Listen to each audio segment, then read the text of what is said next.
Hello, everybody from Toronto, Canada. I've been here engaging in conversations with folks in government and in universities and in the world of business for the past few days, right after the elections in Canada that saw the election of Mark Carney as Prime Minister. Yet again, he's in the process of forming a government.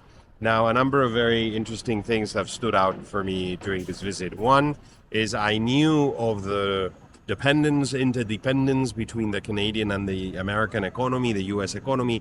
I hadn't anticipated how large this in fact is. You know, upwards of 70, close to 80% of Canadian exports go to the U.S. About 50, upwards of 50% of Canadian imports come from the U.S.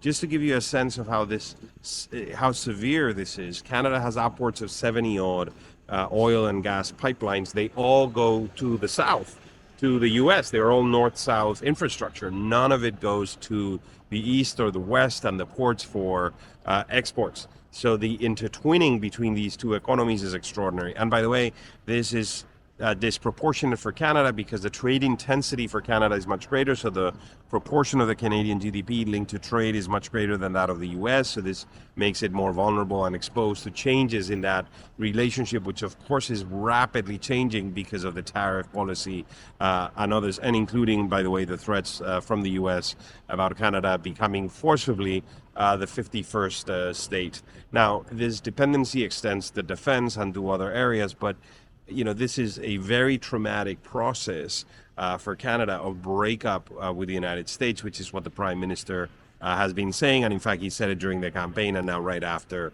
the victory in the campaign. This is what Mark Carney has been saying, that this relationship needs to change.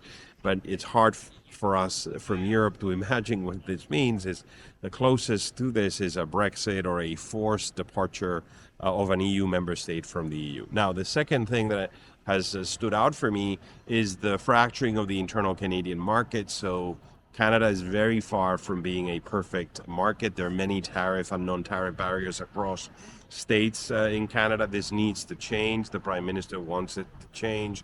There are many constituencies and stakeholders that will resist this, but this is important if Canada is to be less reliant on exports and the external economy.